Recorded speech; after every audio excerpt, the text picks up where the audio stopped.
السلام عليكم ورحمة الله وبركاته. الحمد لله رب العالمين والصلاة والسلام على رسول الله وعلى آله وأصحابه أجمعين أما بعد. اللهم صل على محمد وعلى آل محمد كما صليت على إبراهيم وعلى آل إبراهيم إنك حميد مجيد. اللهم بارك على محمد وعلى آل محمد كما باركت على إبراهيم وعلى آل إبراهيم إنك حميد مجيد. أعوذ بالله من الشيطان الرجيم. بسم الله الرحمن الرحيم. يا أيها الذين آمنوا اتقوا الله حق تقاته ولا تموتن إلا وأنتم مسلمون. പ്രിയപ്പെട്ട സഹോദരങ്ങളെ, സഹോദരിമാരെ, സത്യവിശ്വാസികളെ, അള്ളാഹുവിൻ്റെ വിധിവിലക്കൽ അനുസരിച്ചുകൊണ്ടും പ്രവാചകൻ സല്ലല്ലാഹു അലൈഹി വസല്ലമയുടെ ജീവിതചര്യ പിൻപറ്റിക്കൊണ്ടും ജീവിക്കണമേ എന്ന് ആദ്യമായി എന്നോടും തുടർന്ന് നിങ്ങൾ ഓരോരുത്തരോടും ഉണർത്തുകയാണ്, വസിയ്യത്ത് ചെയ്യുകയാണ്. അള്ളാഹുവിൻ്റെ അപാരമായ അനുഗ്രഹത്താൽ അള്ളാഹുവിൻ്റെ കലാമായ വിശുദ്ധ ഖുർആൻ പഠിക്കുക എന്ന വലിയ ഒരു ലക്ഷ്യത്തിലാണ് നമ്മളുള്ളത്. നമ്മുടെ ഈ ഒരുമിച്ച് കൂടൽ അള്ളാഹു സുബ്ഹാനഹു തആല നാളെ പരലോകത്ത് സ്വർഗം നേടിത്തരുന്ന സ്വാലിഹായ സൽക്കർമ്മമായി നമ്മിൽ നിന്നും സ്വീകരിക്കുമാറാവട്ടെ. കഴിഞ്ഞ ഏതാനും മാസങ്ങളായി വിശുദ്ധ ഖുർആനിലെ 2-ാം അധ്യായം സൂറത്തുൽ ബഖറ, അതാണ് നമ്മൾ പഠിച്ചുകൊണ്ടിരിക്കുന്നത്. അതിലെ 53 ആയത്തുകൾ നമ്മൾ പഠിച്ചു കഴിഞ്ഞു. അള്ളാഹു സുബ്ഹാനഹു തആല പഠിച്ചത് കൃത്യമായി ഓർക്കാനും അത് ജീവിതത്തിൽ ആ ആയത്തുകൾ മനസ്സിലാക്കി ജീവിക്കാനും നാളെ പരലോകത്ത് ആ സൂറത്തും ആ ഒരു ആയത്തുകളുമൊക്കെ നമുക്ക് ശുപാർശയാകാനുമുള്ള തൗഫീക്ക് അള്ളാഹു നമുക്കെല്ലാം നൽകുമാറാവട്ടെ. ഇൻഷാ അള്ളാഹ് ഇന്ന് നമ്മൾ പഠിക്കാൻ പോകുന്നത് 2-ാം അധ്യായം സൂറത്തുൽ ബഖറയിലെ 54, 55, 56 ആയത്തുകളുമായി ബന്ധപ്പെട്ടുകൊണ്ടാണ്. ഒരു പക്ഷേ നമുക്ക് സുപരിചിതമായ ആയത്തുകൾ ഇതിലുണ്ട്. നമ്മൾ പറഞ്ഞ വിഷയത്തോട് ചേർത്ത് വെക്കേണ്ട ഭാഗങ്ങളും ഇതിലുണ്ട്. നമുക്ക് നേരെ സാധാരണ ചെയ്യാറുള്ളത് പോലെ ആദ്യം ഒന്ന് ഓതാം, അതിനുശേഷം ബാക്കിയുള്ള ഭാഗങ്ങളിലേക്ക് പോകാം. أعوذ بالله من الشيطان الرجيم. بسم الله الرحمن الرحيم. وإذ نجيناكم من آل فرعون يسومونكم سوء العذاب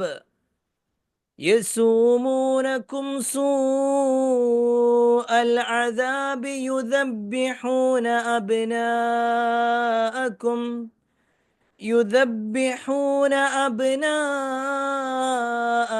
ويستحيون نساءكم وفي ذلكم بلاء من ربكم عظيم. وإذ فرقنا بكم البحر فأنجيناكم وأغرقنا آل فرعون وأنتم تنظرون. وإذ واعدنا موسى 40 ليلة ثم اتخذتم العجل من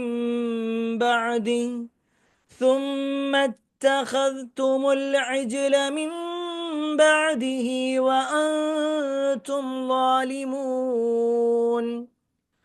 ثم عفونا عنكم من بعد ذلك لعلكم تشكرون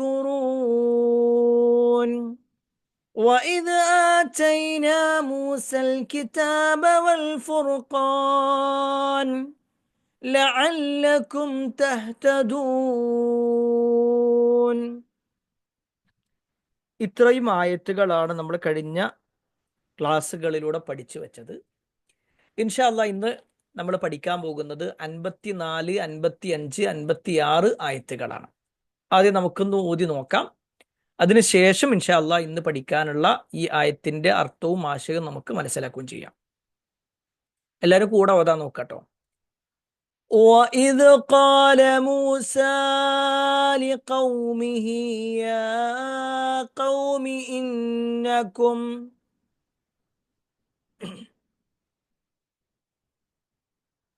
وَإِذْ قَالَ مُوسَى لِقَوْمِهِ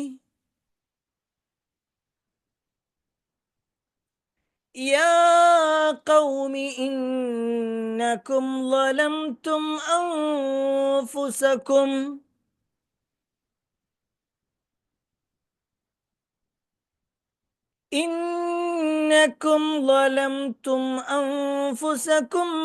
باتخاذكم العجل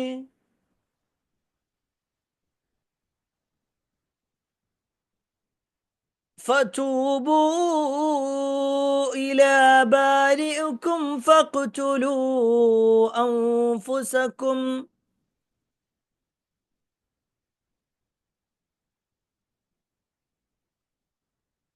ذلكم خير لكم عند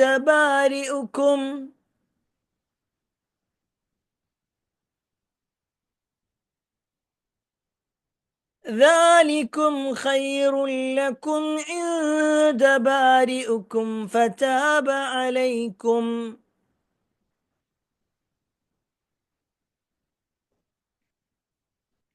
إنه هو التواب الرحيم.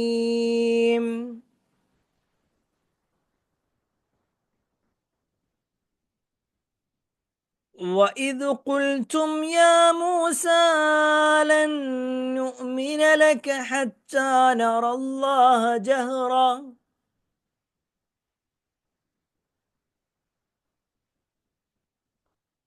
فَأَخَذَتْكُمُ الصَّاعِقَةُ وَأَنتُمْ تَنظُرُونَ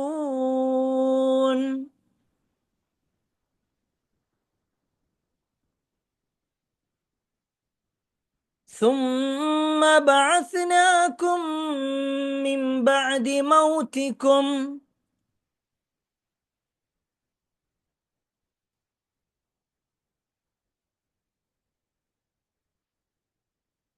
لَعَلَّكُمْ تَشْكُرُونَ.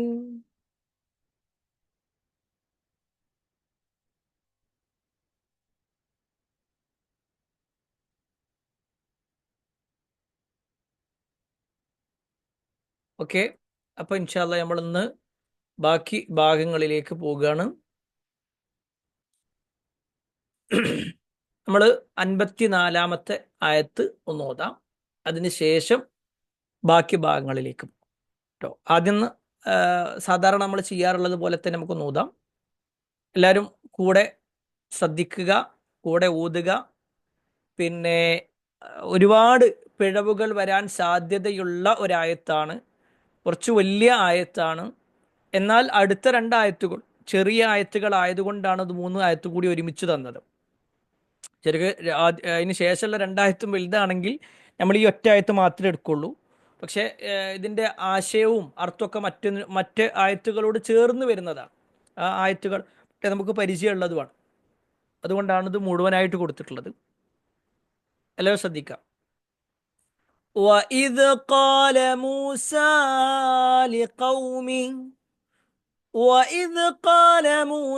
لِقَوْمِهِ يَا قَوْمِ. അവിടെ യാ എന്നുള്ളത് നീട്ടാനുണ്ട്. യാ ഖൗമി ഇന്നകും ളലംതും അൻഫുസകും. ലലംതും അംഫുസക്കും. അംഫുസ ആണ്, അംഫുസു അല്ല, അംഫുസുക്കും അല്ല, അംഫുസക്കും. യാ ഖൗമി ഇന്നകും ളലംതും അൻഫുസകും ബിത്തിഖാദികുമുൽ ഇജ്ൽ. ബിത്തി ബി ഇത്തി എന്നാണ് ശരിക്ക്, ബി ഇത്തിഖാദിക്കും എന്നാണ്. പക്ഷെ ആ ബി എന്നുള്ളതും ഇ എന്നുള്ളതും കൂടി ചേർത്തിട്ട് എന്ത് ചെയ്യും? ബിത്തിഖാദിക്കും. നേരെ ശ്രദ്ധിക്കണേ, അശ്രദ്ധമായി പോകരുത്. ശ്രദ്ധമായ മനസ്സിലാവില്ല. യാ ഖൗമി ഇന്നകും ളലംതും അൻഫുസകും ബിത്തിഖാദികുമുൽ ഇജ്ൽ. ബിത്തിഖാദികുമുൽ ഇജ്ൽ.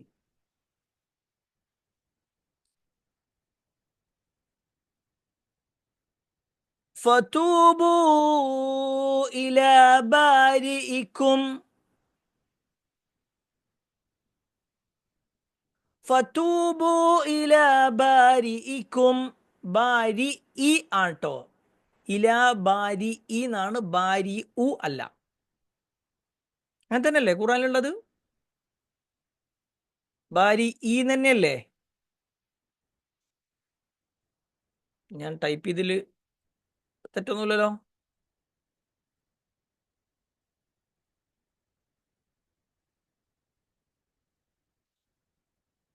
ആ, ഇല ബാരി ഇ. അവിടെ ഇല വന്നാൽ തന്നെ എന്തായി? ഇല ജറിന്റെ ഇസ്മാണ്. ജറ് ജറ് കൊടുക്കുന്ന ഇസ്മിനെന്ത് ചെയ്യും? ജറ് കൊടുക്കുന്നതായ ഹർഫാണ് ഇല. ഓക്കെ.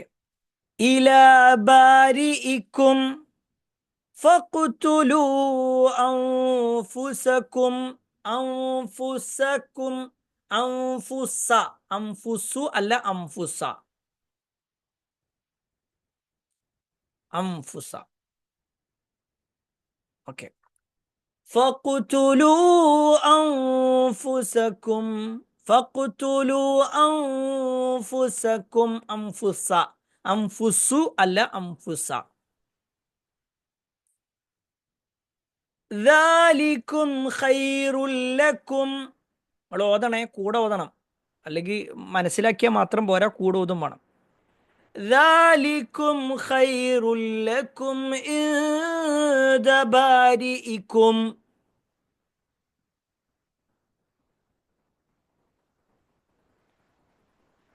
ഫതാബ അലൈക്കും ഇന്നഹു ഹുവത് തവ്വാബുർ റഹീം.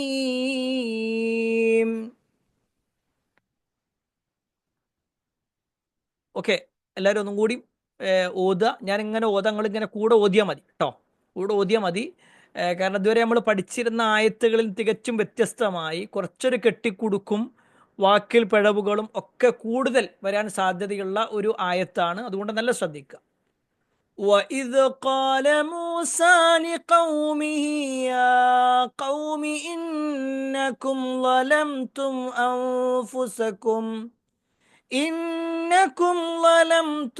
أنفسكم باتخاذكم العجل فتوبوا إلى بارئكم فاقتلوا أنفسكم ذلكم خير لكم عند بارئكم فتاب عليكم إنه هو التواب الرحيم. അപ്പോൾ ഇതാണ് 54-ാമത്തെ ആയത്ത്. എന്താണ് ഈ ആയത്തിൽ പഠിക്കുന്നത്, അല്ലെങ്കിൽ അള്ളാഹു നമ്മൾ ഓർമ്മപ്പെടുത്തുന്നത് എന്ന് പറയാം. ഇപ്പം നമ്മൾ കഴിഞ്ഞ കുറേ ആയത്തുകളിൽ കാര്യമായിട്ട് പറഞ്ഞുകൊണ്ടിരിക്കുന്നത് മഹാനായ മൂസാ നബി അലൈഹിസ്സലാമുമായി ബന്ധപ്പെട്ടുകൊണ്ടും അദ്ദേഹത്തിൻ്റെ ജനതയായിട്ടുള്ള ബനു ഇസ്രായേലരുമായി ബന്ധപ്പെട്ടുകൊണ്ടാണ്. അപ്പോൾ അവരുടെ ജീവിതത്തിലെ പല സുപ്രധാന ഘട്ടങ്ങളെക്കുറിച്ചും അള്ളാഹു സുബ്ഹാനഹു തആല മുമ്പുള്ള ആയത്തുകളിലൂടെ പറഞ്ഞു. എന്നിട്ട് അള്ളാഹു സുബ്ഹാനഹു തആല പിന്നെ മൂസാ നബി അലൈഹി സ്വലാമക്ക് തൗറാത്ത് നൽകാൻ വേണ്ടി വന്നപ്പോഴേക്ക് ഇവർ സാമിരിയെ വെച്ചുകൊണ്ട്, അല്ലെങ്കിൽ സാമിരി ഒരു കാളക്കുട്ടിയെ വെച്ചുകൊണ്ട് ആരാധിച്ചതൊക്കെ പറഞ്ഞു. അതൊക്കെ പറഞ്ഞു അവർ ചെയ്തിട്ടുള്ള വലിയ ഒരു തെറ്റാണ് എന്നവരെ ബോധ്യപ്പെടുത്തുകയാണ്. അവർ ചെയ്തിട്ടുള്ളത് വലിയ ഒരു തെറ്റാണ്. കാരണം അള്ളാഹുവിന് പുറമെ എന്ത് ചെയ്തു? അവർ മറ്റുള്ള ഒന്നിനെ വെച്ച് ആരാധന തുടങ്ങി. അള്ളാഹു അല്ലാത്ത ഒരാളെ വിളിക്കുക അല്ലെങ്കിൽ അവരോട് പ്രാർത്ഥിക്കുക എന്നുള്ളത് വലിയ ഗൗരവമുള്ള വിഷയമാണ്. അതുകൊണ്ട് തന്നെ അള്ളാഹു സുബ്ഹാനഹു തആല ആ ഗൗരവത്തെ മൂസാ നബി അലൈഹി സ്വലാമിനോട് പറഞ്ഞു കൊടുത്ത് ജനങ്ങളെ ബോധ്യപ്പെടുത്താൻ വേണ്ടി പറയാം. വഇദ് ഖാല മൂസ ലിഖൗമിഹി. വഇദ്, ആ ഒരു സന്ദർഭം അഥവാ അന്നുണ്ടായ ഒരു സന്ദർഭത്തെ കുറിച്ച് പറയാണ്. വഇദ് ഖാല മൂസ, മൂസ പറഞ്ഞ സന്ദർഭം, ലിഖൗമിഹി, തൻ്റെ സമൂഹത്തോട്, തൻ്റെ സമൂഹത്തോട് മൂസാ നബി അലൈഹി സ്വലാം പറയാണ്, യാ ഖൗം, എൻ്റെ ജനങ്ങളെ, എൻ്റെ സമൂഹമേ, ഇന്നക്കും ലലംതും അൻഫുസകും ബിത്തിഖാദികുമുൽ ഇജ്ൽ, നിങ്ങളൊരു ആ കാളക്കുട്ടിയെ സ്വീകരിച്ചത് നിമിത്തം, വെറുതെ സ്വീകരിക്കല്ല, ഒരു ദൈവമായി അതിനെ ആരാധിച്ചത് നിമിത്തം, ഇന്നക്കും ലലംതും അൻഫുസകും, നിങ്ങൾ നിങ്ങളോട് തന്നെ അന്യായം ചെയ്തു, നിങ്ങൾ നിങ്ങളോട് തന്നെ അക്രമം ചെയ്തു കഴിഞ്ഞു,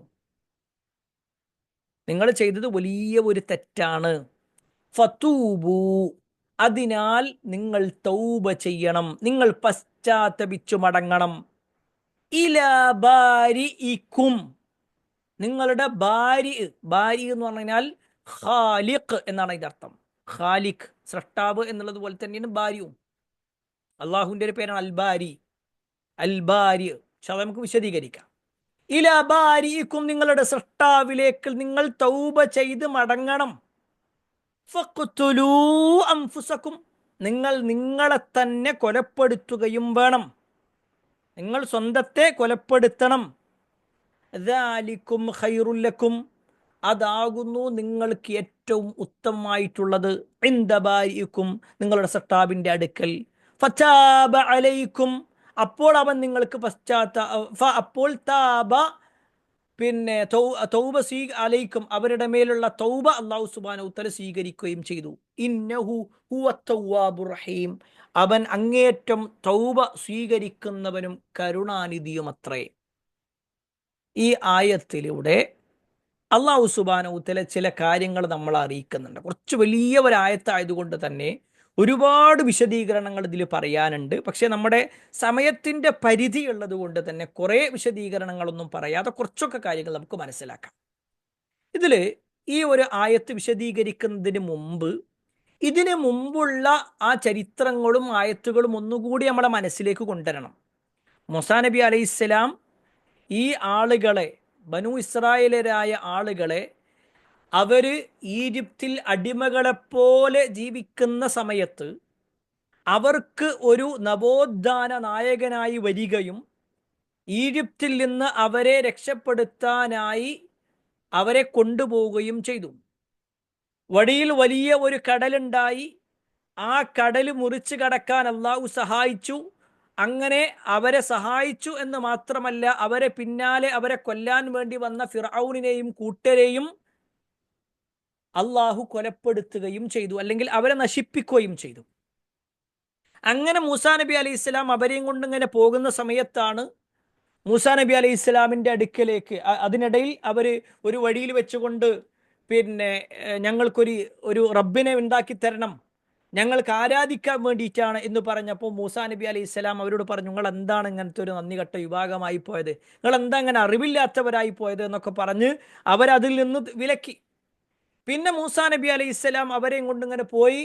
അവസാനം അല്ലാഹു സുബ്ഹാനഹു തആല മൂസാ നബി അലൈഹി ഇസ്ലാമിനെ 40 ദിവസത്തേക്ക് സീനാ പർവ്വതത്തിലേക്ക് കൊണ്ടുപോകണം, അവിടേക്ക് വിളിക്കണം.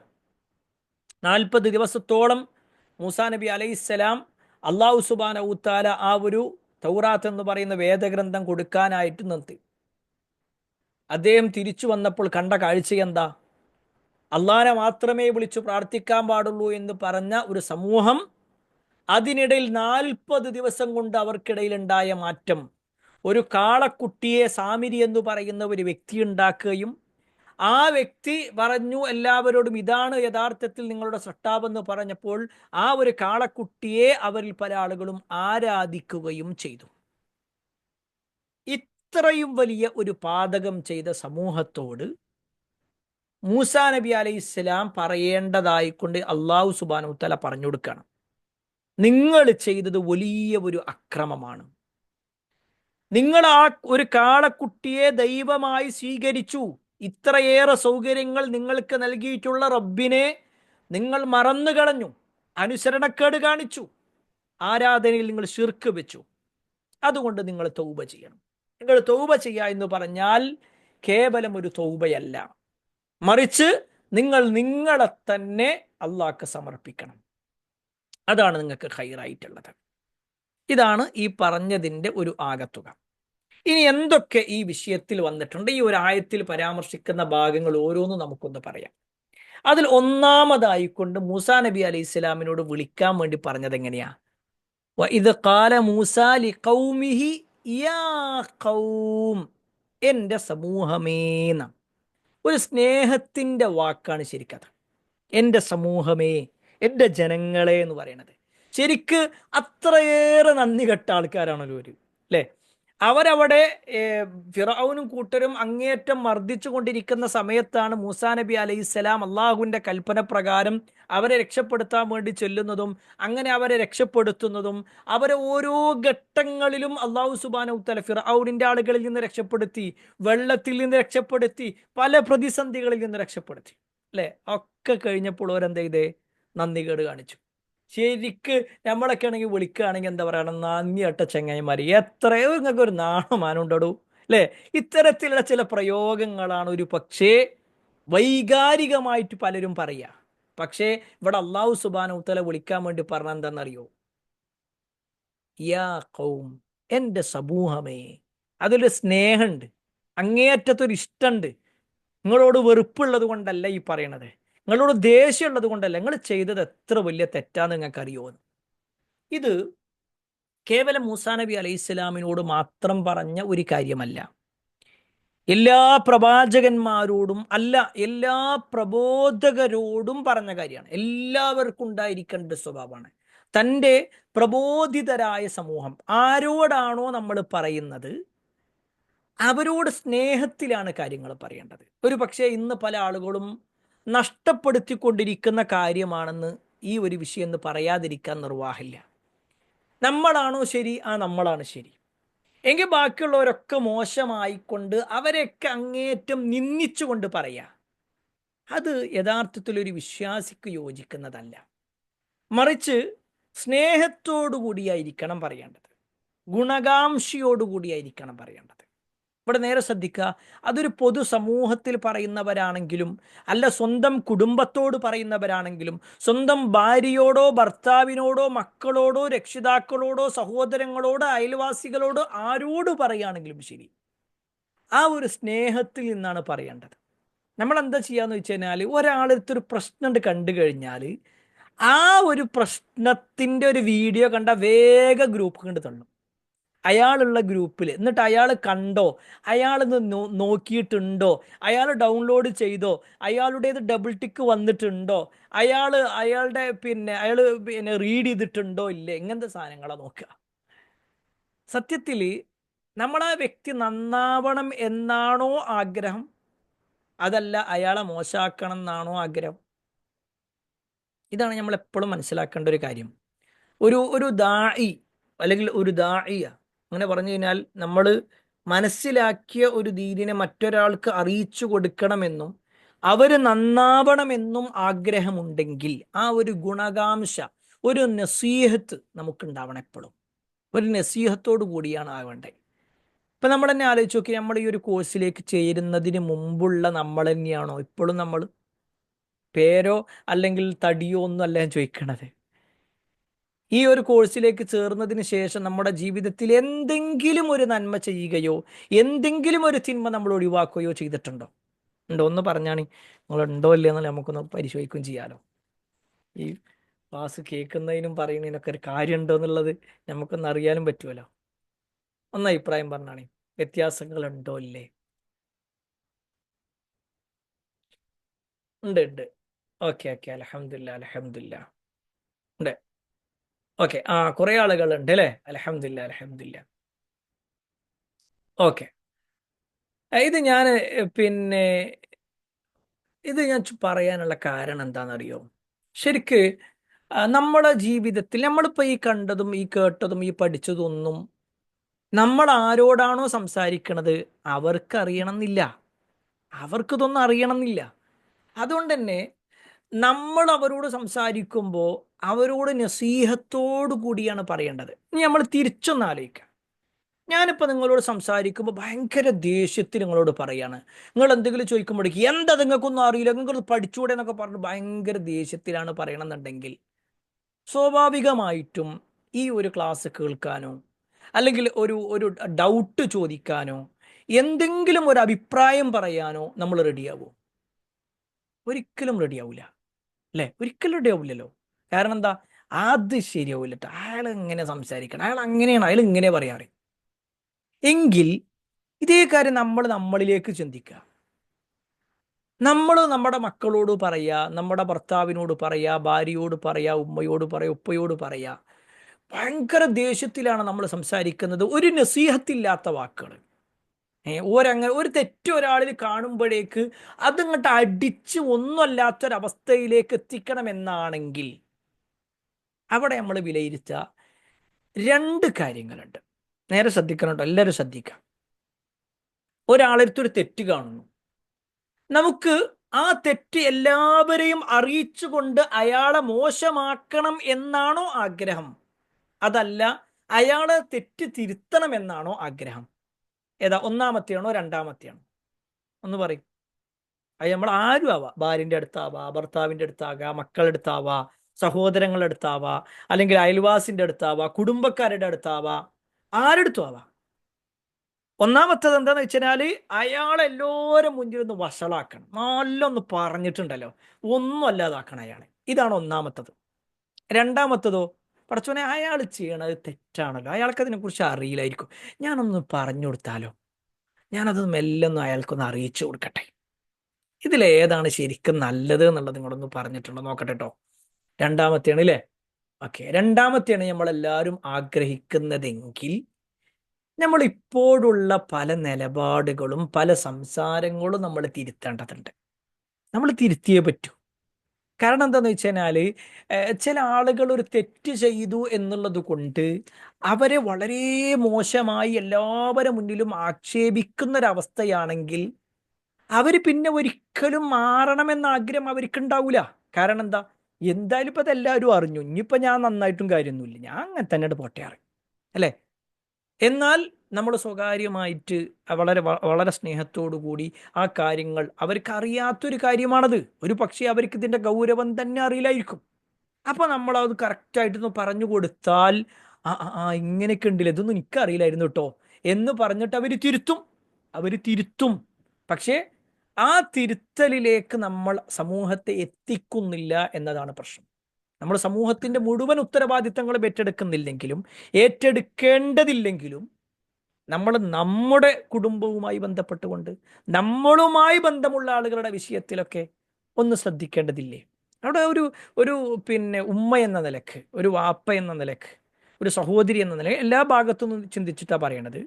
നമ്മൾ അവിടെ ഉണ്ടായിരിക്കേണ്ടത്, നമ്മളൊരു നന്മയാണ് പറയുന്നതെങ്കിൽ നമ്മൾ ആരോടാണോ പറയുന്നത് അയാൾക്കത് സ്വീകരിക്കുന്ന ഒരു മാനസികാവസ്ഥയിലാണ് നമ്മൾ പറയേണ്ടത്. അല്ലാതെ അയാളോട് ദേഷ്യപ്പെടുത്തിക്കൊണ്ടാകാൻ പാടില്ല. ഞാൻ എപ്പോഴും പറയാറുള്ളൊരു ഉദാഹരണം ഉണ്ട്. നമ്മളൊരു ഒരു വളരെ വേണ്ടപ്പെട്ട ഒരാൾ പറഞ്ഞൊരു ഉദാഹരണം തന്നെയാണ്. എന്താണെന്ന് വെച്ച് കഴിഞ്ഞാൽ അതിന് മുമ്പ് പറഞ്ഞിട്ടുണ്ടോ എനിക്ക് ഓർമ്മയില്ല കേട്ടോ, ചിലപ്പോൾ നമ്മുടെ ക്ലാസ്സിൽ എവിടെയെങ്കിലും പറഞ്ഞിട്ടുണ്ടാവും. ഇത് ഞാനിപ്പോൾ നമ്മളെ വീട്ടിലേക്ക് കുറച്ച് ആൾക്കാർ വന്നു എന്ന് വിചാരിക്കും. അപ്പോൾ അവർക്ക് നല്ല ബിരിയാണി ഒക്കെ ഉണ്ടാക്കി, നല്ല ബിരിയാണിയും ചിക്കൻ കറിയും അല്ലെങ്കിൽ ചിക്കൻ പൊരിച്ചതും ഫ്രൂട്ട്സും എല്ലാം ഉണ്ടാക്കി ഒക്കെ നിരത്തി, എല്ലാം ആ ഡൈനിങ് ടേബിൾ ഇങ്ങനെ നിരത്തി വെച്ചിട്ട് ഒരെ വിളിക്കണത് എങ്ങനെയെന്നറിയോ? വേണമെങ്കിൽ വന്ന് നക്കി പോയിക്കോളിന്ന്. അങ്ങനെ ഒരാൾ പറഞ്ഞാൽ എങ്ങനെ ഉണ്ടാവും? വേണമെങ്കിൽ വന്ന് നക്കി പോയിക്കോളി എന്ന് പറഞ്ഞാൽ ആരെങ്കിലും അവിടേക്ക് തിന്നാൻ വരുമോ? വരുമല്ലേ? എന്താ നിങ്ങളുടെ അഭിപ്രായം? വരൂല അല്ലേ? ഓക്കെ. കാരണം എന്താ വെച്ചാൽ നമ്മൾ ആ ഒരു വാക്ക് കേൾക്കുന്നതോടുകൂടി പിന്നെ എന്ത് ചെയ്ത് നമുക്ക് പിന്നെ അതിന് വല്ലാത്ത താല്പര്യം തോന്നില്ല. എന്നാൽ എൻ്റെ വീട്ടിലേക്ക് കുറച്ച് ആൾക്കാർ വിരുന്ന് വന്നു. എൻ്റെ കയ്യിലാണെങ്കിൽ ഒന്നുമില്ല, സാധനങ്ങൾ വാങ്ങാനും പൈസ ഇല്ല, ഒന്നുമില്ല. ആകെ പിന്നെ വീട്ടിലുണ്ടായിരുന്ന എന്താണെന്ന് വെച്ച് കഴിഞ്ഞാൽ ഒരു 2 ആപ്പിൾ ഉണ്ടായിരുന്നു. അവിടെ വന്നിക്കണമെങ്കിൽ ഒരു 10ഓളം ആൾക്കാരുണ്ട്. എല്ലാവരും ഒന്ന് പിന്നെ ട്രീറ്റ് ചെയ്യാനുള്ള സാമ്പത്തിക അവസ്ഥയൊന്നും ഇല്ലെങ്കിൽ പോലും ഞാനെന്താ ചോദിച്ചു കഴിഞ്ഞാൽ ആ 2 3 ആപ്പിൾ എടുത്തുകൊണ്ട് അത് കട്ട് ചെയ്ത് അത് നല്ല ഒരു പ്ലേറ്റിലൊക്കെ ആക്കിയിട്ട് അത് മുന്നിൽ വെച്ചിട്ട് അത് കഴിക്കും. ഇത് നിങ്ങൾ കഴിച്ചു നോക്കിയേക്ക്, നല്ല ടേസ്റ്റുള്ള ഒരു സാധനമാണ് എന്ന് പറഞ്ഞു കഴിഞ്ഞാൽ ചില ആളുകൾ അതിൽ കൈ എടുക്കും, അതിന് എടുക്കും. ചില ആൾക്കാരെ എനിക്ക് പറ്റൂല എന്ന് പറയും. ചില ആൾക്കാർ എനിക്ക് അത് കഴിക്കാൻ പറ്റില്ല, എനിക്ക് ഷുഗറിൻ്റെ ഒരു പ്രശ്നമുണ്ട്, ചിലപ്പോൾ അതിൻ്റെ ഒരു ഇതൊന്നും കഴിക്കാൻ പറ്റൂല എന്ന് ഡോക്ടർ പറഞ്ഞിട്ടുണ്ട്. അല്ല, എന്നാലും നിങ്ങൾ എനിക്ക് വേണ്ടിയിട്ട് ഒരു ചെറിയൊരു കഷ്ണങ്ങൾ കഴിക്കും, എൻ്റെ ഒരു സന്തോഷത്തിന് ഒരു ചെറിയൊരു പൊട്ട്, നിങ്ങൾ അതിൽ വേറൊന്നും വേണ്ട, ഒരു ചെറിയൊരു പൊട്ട്. ഇങ്ങനെ 2 3 തവണ നമ്മൾ നിർബന്ധിക്കുകയും അയാളുടെ ആ ഒരു പെരുമാറ്റം കാണുകയും ചെയ്താൽ നമ്മൾ പറയും എനിക്ക് കഴിക്കാണ്ട്, എനിക്ക് താല്പര്യമല്ല, പക്ഷെ എന്നാലും നിങ്ങൾ പറഞ്ഞത് കൊണ്ട് ഞാൻ കഴിക്കാം, കാരണം നിങ്ങൾ അത്രയും പറഞ്ഞല്ലോ നമ്മളോട്, അതുകൊണ്ട് ഞാൻ കേൾക്കാം. രണ്ടും നമ്മുടെ വീട്ടിൽ വന്ന ആളുകളോടുള്ള പെരുമാറ്റമാണ്. ഒന്ന്, എല്ലാം കൊടുത്തു, പക്ഷെ പറഞ്ഞത് വളരെ മോശമായ പദങ്ങളിലൂടെയാണ്. രണ്ടാമത്തതോ കാര്യമായിട്ടൊന്നും കൊടുത്തിട്ടൊന്നുമില്ല, പക്ഷെ കൊടുത്തത് സ്നേഹത്തോടു കൂടിയാണ്. ഇത് നമ്മൾ മനസ്സിലാക്കുക. നിങ്ങളെന്ന് പറയുന്ന വാപ്പ മനസ്സിലാക്കുക, നിങ്ങളെന്ന് പറയുന്ന ഉമ്മ മനസ്സിലാക്കുക, നിങ്ങളെന്ന് പറയുന്ന അയൽവാസി കുടുംബക്കാരൻ മനസ്സിലാക്കുക. നമ്മൾ ഒരാളോട് പറഞ്ഞു കൊടുക്കുമ്പോൾ ദീനിൻ്റെ കാര്യമാണ് പറഞ്ഞു കൊടുക്കണമെങ്കിൽ ഒരു സ്നേഹത്തോടു കൂടിയാണ് പറഞ്ഞു കൊടുക്കട്ടെ. ഇങ്ങനെയൊന്നും അല്ല കേട്ടോ ചെയ്യേണ്ടത്, ഇങ്ങനെയാണ് ഇത് നിങ്ങൾ ചെയ്യേണ്ടത്, ശരിക്കും മതപരമായിട്ട് ഇതൊക്കെ വലിയ തെറ്റാണ്. ചിലപ്പോൾ നിങ്ങൾ അറിയാത്തത് കൊണ്ടായിരിക്കാം, അല്ലാതെ അങ്ങനെ ഒരു ഹദീസ് ഉണ്ട്, എങ്ങനെയൊന്നും ചെയ്യാൻ പാടില്ല എന്നുള്ളതാണ് ഞാൻ മനസ്സിലാക്കിയത് അങ്ങനെയാണ്. നിങ്ങളെന്തായാലും ഒന്നും കൂടി അന്വേഷിച്ചില്ലേ, അതായിരിക്കും നല്ലത്. ഇങ്ങനെ പറയലാണോ, എന്ത് പ്രവർത്തനം അത്, നിങ്ങളൊക്കെ എവിടുന്നായി പഠിച്ചെന്നൊക്കെ പറഞ്ഞ് ഇങ്ങനെ 2 ചൂടാകലാണോ വേണ്ടേ? അങ്ങനെ ആലോചിച്ച് നമുക്ക് മനസ്സിലാകും ഇതിൽ ഏതാ ഖൈർ എന്നുള്ളത്. അവിടെയാണ് അല്ലാഹു സുബ്ഹാനഹു തആല മൂസാ നബി അലൈഹി സ്വലാമിനോട് പറയാൻ വേണ്ടി പറയുന്ന പ്രയോഗം, യാ ഖൗം, എൻ്റെ സമൂഹമേ, എൻ്റെ സമൂഹമേ. വളരെ സ്നേഹത്തോടു കൂടി നമ്മൾ നമ്മുടെ ജീവിതത്തിലും ഈ ഒരു പ്രയോഗം, സ്നേഹത്തോടു കൂടിയുള്ള ഗുണകാംക്ഷയോടുകൂടിയുള്ള പ്രവർത്തനങ്ങൾ ഉണ്ടാകുക, വാക്കുകൾ ഉണ്ടാകുക. രണ്ടാമത്തെ ഒരു ഭാഗം എന്താന്ന് വെച്ച് കഴിഞ്ഞാൽ ഈ ഒരു ആയത്തിൽ അല്ലാഹു സുബ്ഹാനഹു വതആല പറയാണ്, യാ ഖൗം ഇന്നക്കും ലലംതും അൻഫുസക്കും ബിത്തിഖാദിക്കുമുൽ ഇജ്ൽ. ആ ഒരു കാളക്കുട്ടിയെ ആരാധിച്ചത് നിമിത്തം നിങ്ങൾ സ്വന്തത്തോട് തന്നെ അക്രമം ചെയ്തു പോയി. ഒരു അക്രമം ഇവിടെ അള്ളാഹു പ്രയോഗിച്ച ചില പ്രയോഗങ്ങളുണ്ട്. ഏത് തെറ്റുകളുടെ വിഷയത്തിലും പറയുമ്പോൾ എന്താണെന്നറിയോ, നിങ്ങളോട് തന്നെ അക്രമം ചെയ്തു എന്ന് പറഞ്ഞത്. ഇതിനു മുമ്പ് നമ്മൾ പറഞ്ഞിട്ടുണ്ട്, ഒരാൾ കള്ള് കുടിക്കുമ്പോൾ അള്ളാഹ്ക്ക് നഷ്ടമൊന്നും വരാനില്ല, പക്ഷെ അയാൾക്ക് നഷ്ടം വരാനുണ്ട്. ഒരാൾ വ്യഭിചരിക്കുമ്പോൾ അള്ളാഹ്ക്ക് നഷ്ടം വരാനില്ല, പക്ഷെ അയാൾക്ക് നഷ്ടം വരാനുണ്ട്. ഒരാൾ പലിശ ഉപയോഗിക്കുമ്പോൾ അള്ളാഹ്ക്ക് നഷ്ടം വരാനില്ല, പക്ഷെ അയാൾക്ക് വരാനുണ്ട്.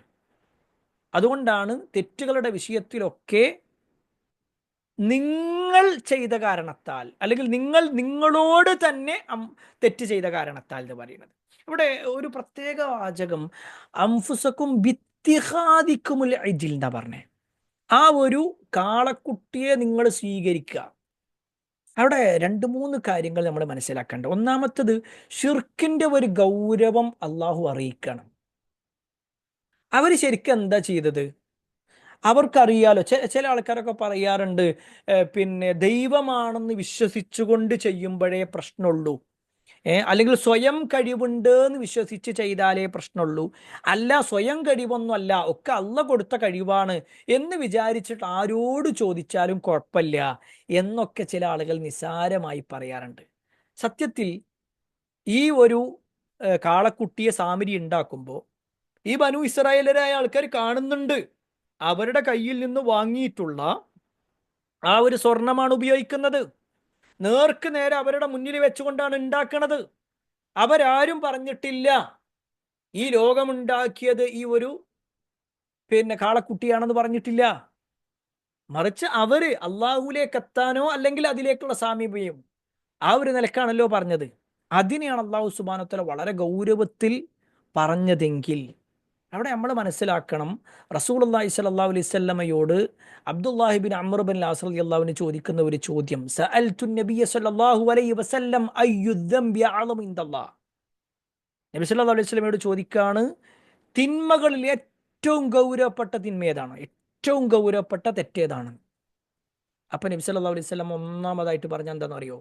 അൻത ജഅല ലില്ലാഹി നിദ്ദ വഹുവ ഖലഖക. നീ അള്ളാഹുവിന് ഒരു പങ്കാളിയെ വെച്ചുകൊടുക്കലാണ്. അവനാകട്ടെ ഖലഖക, നിന്നെ സൃഷ്ടിച്ചവനായിരിക്കെ. അള്ളാഹു നിന്നെ സൃഷ്ടിച്ചവനായിരിക്കെ അള്ളാഹ്ക്ക് നീ ഒരു പങ്കാളിയെ വെക്കുക, വലിയ തെറ്റായ കാര്യം.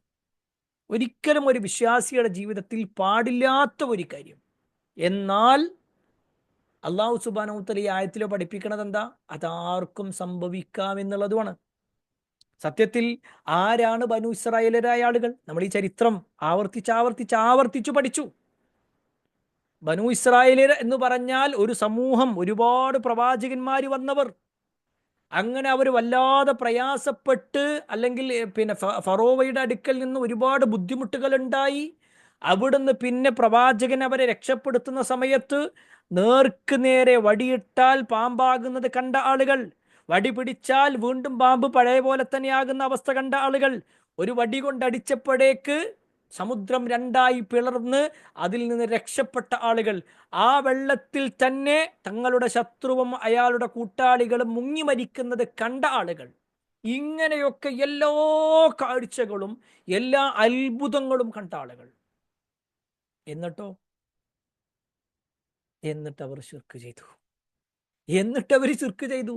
അതാണ് അതിൻ്റെ ഒരു ആർക്കും സംഭവിക്കാം എന്നുള്ള ആ ഒരു വിഷയം. അവിടെയാണ് ചില ആൾക്കാർ ചോദിക്കുക, ഏയ് നമ്മളെ ഈ മുസ്ലിം ഉമ്മത്തിൽ സംഭവിക്കുന്നു എന്തെങ്ങൾ ഈ പറയണത്? നമ്മളെ ഈ മുസ്ലിം ഉമ്മത്തിൽ എവിടെ ഉണ്ടാവില്ല, ആർക്കിടയിലും ഒരു ശിർക്ക് സംഭവിക്കില്ല, അതൊക്കെ നിങ്ങൾ വെറുതെ പറയാണ് അല്ലേ?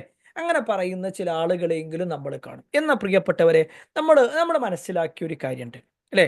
നമ്മുടെ ജീവിതത്തിൽ എന്ത് പ്രതിസന്ധിയിലും വിളിക്കേണ്ടതും ചോദിക്കേണ്ടതും അള്ളാഹിനോട് മാത്രമാണല്ലോ അല്ലേ? എന്നാൽ ഒരാള് തങ്ങളുടെ ആഗ്രഹ പൂർത്തീകരണത്തിന് വേണ്ടി ഏതെങ്കിലും ഒരു ബിംബത്തിന്റെ അടുത്ത് പോയിട്ട്, ഏതെങ്കിലും ഒരു അമ്പലത്തിൽ പോയിട്ട് അങ്ങനെ ഒരാൾ പ്രാർത്ഥിച്ചാൽ അത് ശിർക്കാണോ അല്ലേ? എന്താ നിങ്ങളുടെ അഭിപ്രായം? അത് ശിർക്കാണോ അല്ലേ?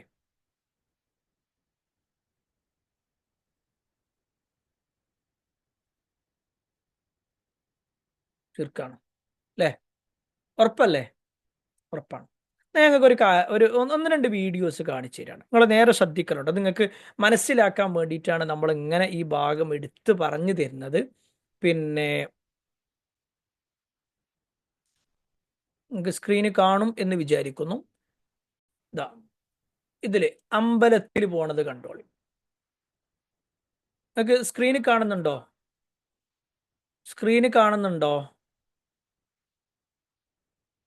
മുസ്ലിം മെൻ എന്നൊക്കെ എഴുതിയത് ഇല്ല.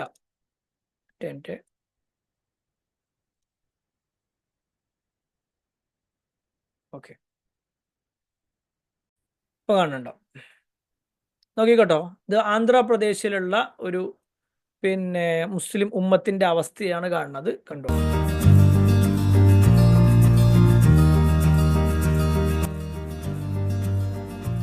അമ്പലമാണ്. അമ്പലത്തിലേക്ക് നിങ്ങളാണ് പോകുന്നത്.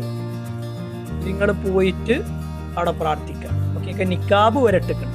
അപ്പൊ അതിന്റെ ഒരു കുറവുണ്ടാവില്ല. మా పెద్దోళ్ళు వచ్చి ఇల్లు వాకిలి శుభ్రంగా చేసుకొని స్నానాలు చేసుకొని ఆ రోజు మాంసం ఏం ముట్టుకోకూడదు, ఆయన వెంకటేశ్వర స్వామికి టెంకాయ అన్నారు ఉగాది పండుగ రోజు. ఏదాన కౌమ ఎന്നുള്ളത് കൂടി കണ്ടോളിട്ടോ. పూర్వ పాతకాలం నుంచి మేము మాత్రం విసిపెట్టేది లేదు, చేస్తానే ఉంటాం.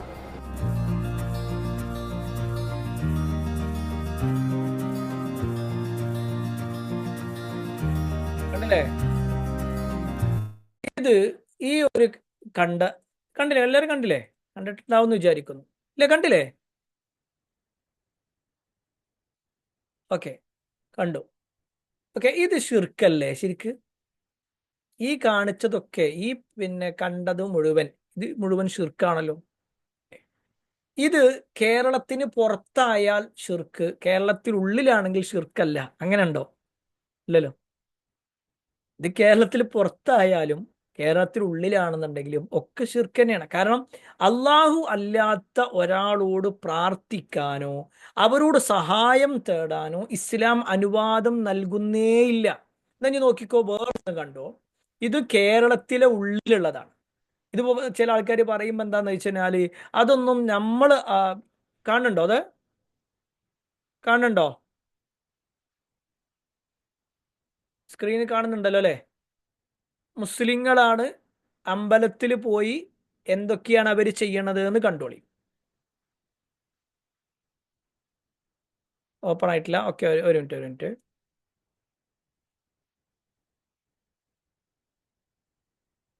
ഇപ്പൊ കാണുന്നുണ്ടല്ലോ അല്ലേ? കാണില്ലേ? ഓക്കെ,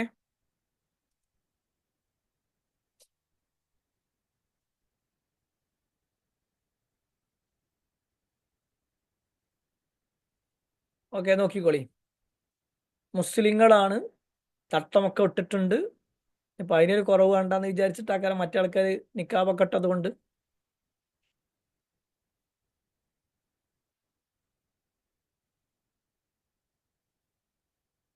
എന്തെല്ലാം ആചാരങ്ങൾ അവർ പഠിപ്പിക്കുന്നുണ്ടോ ആ ആചാരങ്ങളൊക്കെ ചെയ്യുന്നത് മുസ്ലിങ്ങളാണ്. കാണുന്നുണ്ടോ?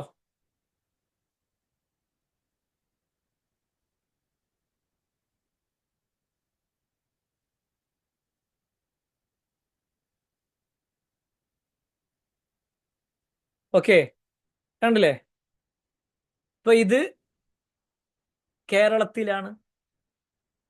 വിളക്ക് കൊളുത്ത എന്താണ് ശരിക്കും ഇസ്ലാമിന്റെ നിയമം? എന്താ ഇസ്ലാമിൽ എന്തെങ്കിലും ഒരു ഒരു നിലക്ക് വല്ലതും ഉണ്ടോ? ശരിക്കും ഈ വിളക്ക് കൊളുത്ത പറഞ്ഞാൽ വെറുതെ ഒരു ലൈറ്റ് ഉണ്ടാകാൻ വേണ്ടിയിട്ടല്ലല്ലോ. ഇപ്പൊ ഇവിടെ ഒരു വിളക്ക് കൊളുത്താണ്, ഇവിടെ ഭയങ്കര ഇഷ്ടമാണ്, ആ ഒരു അർത്ഥത്തിലല്ല, അങ്ങനത്തെ ഒരു ഉദ്ദേശത്തിലേ അല്ല. മറിച്ച് തങ്ങളുടെ ജീവിതത്തിലെ ഏതൊക്കെയോ പ്രതിസന്ധികളുണ്ട്, ആ പ്രതിസന്ധികൾ നീങ്ങാൻ ഞാൻ ഇവിടെ വിളക്ക് കൊളുത്തിയാൽ അതിലൂടെ എനിക്ക് എന്തൊക്കെയോ ചില നേട്ടങ്ങളുണ്ട്. ഇതാണല്ലോ വിശ്വാസം. ഈ വിശ്വാസം കൊണ്ട് നടക്കുന്ന ഒരുപാട് ആളുകളുണ്ട്. അത് കേവലം ഈ പറയപ്പെട്ട രൂപത്തിൽ അമ്പലത്തിൽ പോയിക്കൊണ്ടോ അല്ലെങ്കിൽ പൂജാരിയോട് സംസാരിച്ചിട്ടോ അല്ല. ഇനിതാ നോക്കിക്കോ, നമുക്കെല്ലാവർക്കും പരിചയമുള്ള ഒരു നാടാണ് കാസർഗോഡ്. കാസർഗോട്ടിൽ നമ്മളെ ഈ ക്ലാസ്സിൽ ഉണ്ടാവും. ഓരെല്ലാവരും ചെയ്യുന്നല്ല, ഓരാരും ഇത് ചെയ്യൂല, പക്ഷേ അവരുടെ നാട്ടിൽ ഇങ്ങനത്തെ ചില ആളുകളുണ്ട്. ഓക്കെ, കണ്ടോളി, ഒരു മിനിറ്റ്.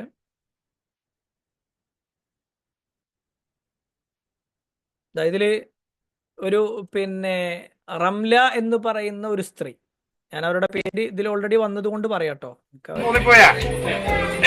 തെയ്യം എന്ന് പറയുന്നത് പള്ളിയും പള്ളിയറയും മടപ്പരയും വേറിട്ടല്ലരിക്കും.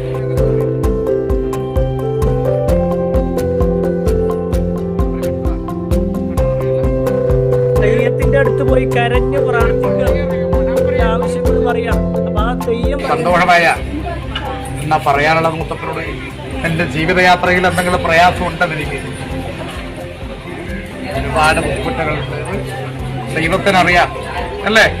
അകമടഞ്ഞ ഭക്തി വിശ്വാസത്തിന്റെ പ്രാർത്ഥന എന്റെ ദൈവത്തിന് എന്നെ തിരിച്ചറിയാൻ പറ്റും എന്ന കലങ്ങല്ല. ആ ഒരു സ്ത്രീ തെയ്യത്തിനോട് പറഞ്ഞിട്ട് കരയാണ്. ഒക്കെ കരഞ്ഞുകൊണ്ട് പറയാ തന്റെ ആവശ്യങ്ങളൊക്കെ. അപ്പൊ അയാൾ ചോദിക്കുന്നുണ്ട്, ഈ 5 നേരത്തെ നിസ്കാരത്തെ റുക്ഷിക്കുന്നുണ്ട്, 17 റക്കായത്തുകളെ റുക്ഷിക്കുന്നുണ്ട്, എങ്കിലും എനിക്ക് ശാശ്വതമായിരിക്കുന്ന ഒരു സന്തോഷം ഈ ഭൂമിയിൽ ഇതുവരെ കിട്ടിയിട്ടില്ല തമ്പുരാനെ എന്ന ഈശ്വര ഭക്തിയോടെ, എന്ന മനസ്സിന്റെ പരിഭവത്തോടെയാണ് എന്റെ കയ്യിരകത്ത് വന്നിട്ടുള്ളത്. അത് 5 വക്ത് നിസ്കരിച്ചിട്ടും 17 റക്കാത്ത് നിസ്കരിച്ചിട്ട് 5 വക്തും 17 റക്കാത്ത് നിസ്കരിച്ചിട്ട് എന്ത് ചെയ്തിട്ടില്ല, സമാധാനം കിട്ടിയിട്ടില്ല. അതുകൊണ്ട് തെയ്യത്തിന്റെ അടുത്ത് പോയതാ. ഇതല്ലെങ്കിൽ പിന്നെ ഏതാണ് നമ്മളിപ്പോ ഈ പറഞ്ഞ ദീനിന്റെ വിഷയത്തിൽ എപ്പോഴാണ് പിന്നെ ഷിർക്കാകുക എന്നുള്ളതൊന്നും നമ്മളെ ഈ സമൂഹത്തിനെന്ന് അറിയേണ്ടതില്ലേ? ഇതൊക്കെ പറഞ്ഞു കൊടുക്കേണ്ടത് ആരാണ് ശരിക്ക്? ഇതൊക്കെ തെറ്റാണെന്ന് പറഞ്ഞു കൊടുക്കേണ്ടത് ആരാ?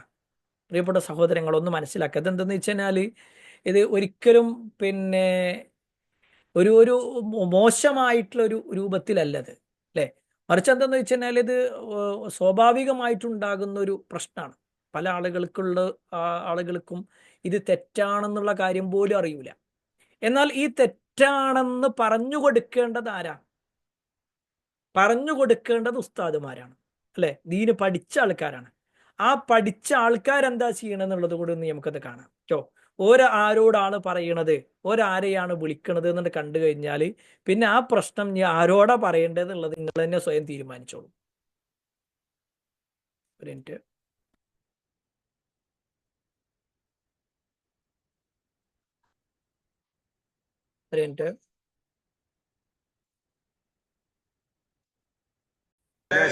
ജാറത്തില് പോയിട്ട് അത് പറയാട്ടോ.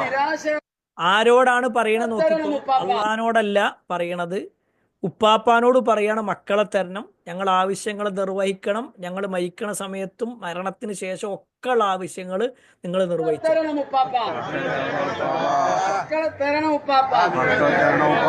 ഉദ്ദേശങ്ങൾ പൂർത്തീകരിക്കണം ഉപ്പാപ്പ. നിരാശയാക്കരുതേ ഉപ്പാപ്പ. ഇവിടെ വരാൻ ഒരുപാട് തവണ വരാൻ ഒരുപാട് വരാൻ ഞങ്ങൾക്ക് തൗഫീക്ക് നൽകണം. ഞങ്ങളിലൂടെ ആയിരക്കണക്കിന് മുഅ്മിനീങ്ങളെ ഇവിടെ നിങ്ങൾ എത്തിക്കണം. അതിന് ഞങ്ങൾക്ക് തൗഫീക്ക് നൽകണം. ഞങ്ങളിതാ തൽക്കാലം പോകുന്നു, നിങ്ങളോട് യാത്ര ചോദിക്കുന്നു. മരണം വരെയും മരണസമയത്തും മരണാനന്തരം ഖബറിലും പാർത്ഥിക ലോകത്തും നിങ്ങൾ ഞങ്ങളോടൊപ്പം ഉണ്ടാകണം. ഞങ്ങളോടൊപ്പം ഉണ്ടാകണം. ഞങ്ങളോടൊപ്പം ഉണ്ടാകണം. ഞങ്ങൾക്ക് വേണ്ടതൊക്കെ വേണ്ടുന്ന സമയങ്ങളിൽ ഞങ്ങൾക്ക് നിങ്ങൾ തരണം. നിങ്ങളല്ലാതെ ഞങ്ങൾക്ക് തരാൻ ആരാണുള്ളത്? ഞങ്ങളെ കൈവടിയല്ലോ. ആരോടാ പറയണത്? ഉപ്പാപ്പാനോട് പറയണം, നിങ്ങളല്ലാതെ മറ്റാരാണ് ഞങ്ങൾക്കുള്ളത്. ഇതല്ലെങ്കിൽ പിന്നെ ഏതാണ് ശിർക്ക്? ഈ പ്രയോഗങ്ങൾ അല്ലെങ്കിൽ പിന്നെ എന്തിനാ ശിർക്ക് എന്ന് പറയാ അല്ലേ? നമ്മളൊന്ന് ആലോചിച്ച് നോക്കിയേക്കണം. ഇത് ആരോടാ പറയണത്? മരിച്ചു കിടക്കണ ഒരാളോട്. ഉപ്പാപ്പ എന്ന് പറഞ്ഞാൽ എന്തായാലും അള്ളാഹ്ക്ക് ഒരു പേരില്ലല്ലോ. ഉപ്പാപ്പ എന്ന് പറഞ്ഞിട്ട് അള്ളാഹ്ക്ക് പേരില്ലല്ലോ അല്ലേ? അള്ളാഹ്ക്ക് എന്തായാലും ഉപ്പാപ്പ എന്ന് പറഞ്ഞിട്ട് പേരില്ല. മറിച്ച് മരണപ്പെട്ടു പോയ ഒരു വ്യക്തിയുടെ അടുത്ത് പോയിട്ടാണ് എന്ത് ചെയ്യണത്? ഇതൊക്കെ പറയണത്. അത് മരിക്കുമ്പോഴും മരണത്തിന് ശേഷവും പിന്നെ മരണാനന്തര ജീവിതത്തിലും ഒക്കെ നിങ്ങളല്ലാതെ ഞങ്ങൾക്ക് വേറെ ആരുമില്ല. ഇതൊക്കെ ശരിക്കും അള്ള കേട്ടിട്ട് ഇപ്പോഴും ഇങ്ങനത്തെ ആൾക്കാർ ജീവിച്ചിരിക്കുക എന്നുള്ളത് അള്ളാഹു റഹ്മാനാണെന്നുള്ളതിന്റെ അടയാളമാണ്. മനസ്സിലാവുണ്ടോ? ഇതൊക്കെ ചെയ്തു കൊടുക്കുന്നത്, എല്ലാ സൗകര്യങ്ങളും ചെയ്തു കൊടുക്കുന്നത് പടച്ചോന്. എല്ലാം കുടിക്കാനുള്ള വെള്ളവും കഴിക്കാനുള്ള ഭക്ഷണവും ധരിക്കാനുള്ള വസ്ത്രവും താമസിക്കാനുള്ള ഭൂമിയും വീടും സൗകര്യങ്ങളും ഒക്കെ കൊടുത്തിട്ട് പറയണത് നിങ്ങളല്ലാതെ ഞമ്മക്ക് ആരുമില്ലല്ലോ ഉപ്പാപ്പാന്ന്. അത് പടച്ചോനെ എന്നല്ലേ വിളിക്കണ്ടേ? അതല്ലേ ശരിക്കും നടത്തണ്ടേ? പക്ഷേ ഖേദകരമെന്ന് പറയട്ടെ, പല ആളുകളും ഇത്തരത്തിൽ മുസ്ലിം ഉമ്മത്തിനെ വഴിതെറ്റിച്ചു കൊണ്ടിരിക്കുന്നു എന്നത് ഖേദകരമായ ഒരു കാര്യമാണ്. നമ്മളൊരിക്കലും വ്യക്തിപരമായി അങ്ങനെയുള്ള ആളുകളെ ആക്ഷേപിക്കാനല്ല, മറിച്ച് ഇങ്ങനത്തെ ചില ആശയങ്ങൾ കൊണ്ട് നടക്കുന്ന ആളുകളുണ്ട് എന്നത് ബോധ്യപ്പെടുത്താനാണ്. അള്ളാഹു എല്ലാവർക്കും ഹിദായത്ത് നൽകുമാറാവട്ടെ. ഓക്കെ, നമ്മൾ ഈ ഒരു ആയത്തിലുള്ള മറ്റൊരു ഭാഗമാണ്, അള്ളാഹുവിൻ്റെ ഒരു നാമമാണ് അൽ ബാരി എന്നുള്ളത്. ഇന്ത ബാരി ഇക്കും അല്ലെ, ബാരി അൽ ബാരി അള്ളാഹുവിൻ്റെ ഒരു പേരാണ് അൽ ബാരി. മനസ്സിലാവുണ്ടോ? വിശുദ്ധ ഖുർആനിൽ ഒരുപാട് തവണ ചെയ്തിട്ടുണ്ട് അള്ളാഹുവിൻ്റെ ആ ഒരു പേര് വന്നിട്ടുണ്ട്. സൃഷ്ടിക്കുന്നവൻ എന്നുള്ള അർത്ഥം തന്നെയാണുള്ളത്.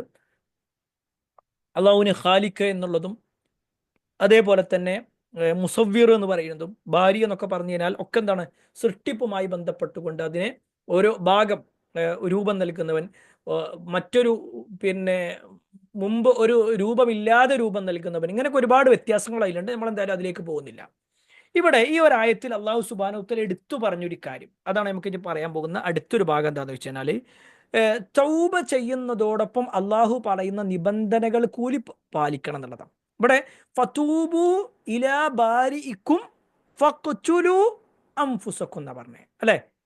നിങ്ങൾ തൗബ ചെയ്യണം, നിങ്ങൾ നിങ്ങളെ തന്നെ ഇല്ലാതാക്കും വേണം.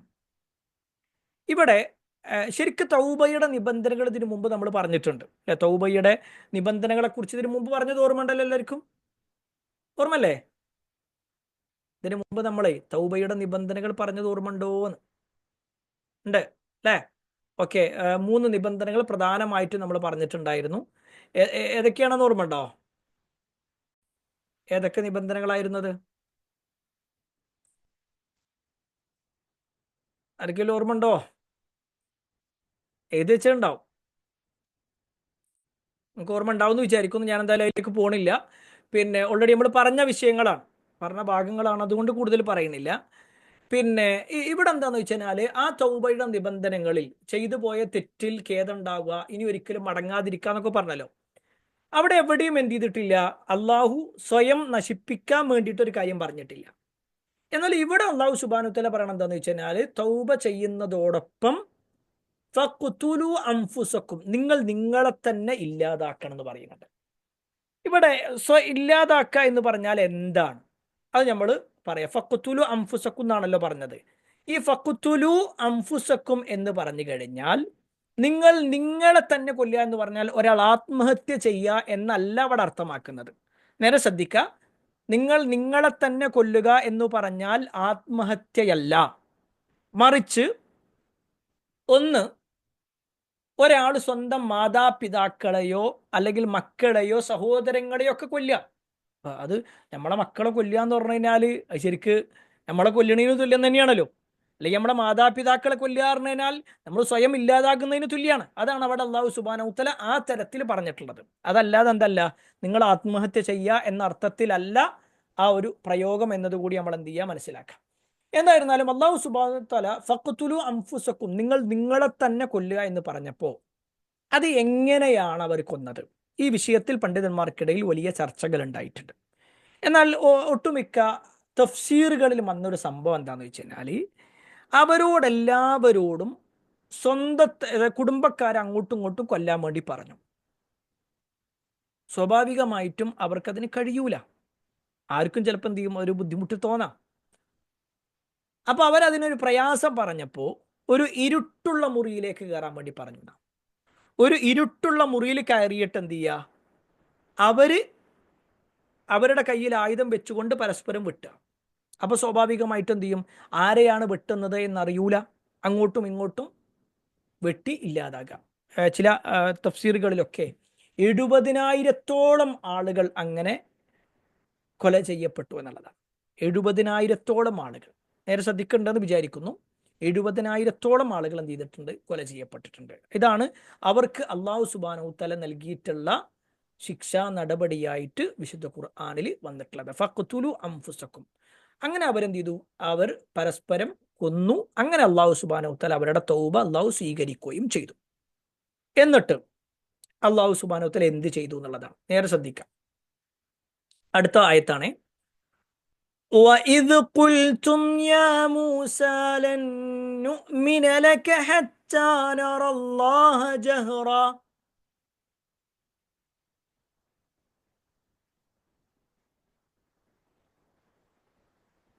അവിടെ ലൻ നുഅ്മിന. وَإِذْ قُلْتُمْ يَا مُوسَى لَن نُؤْمِنَ لَكَ حَتَّى نَرَى اللَّهَ جَهْرًا.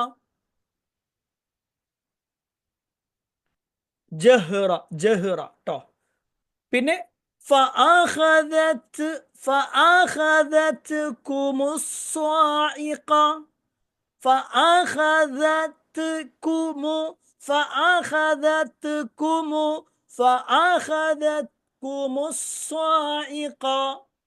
فأخذتكم الصاعقة وأنتم تنظرون.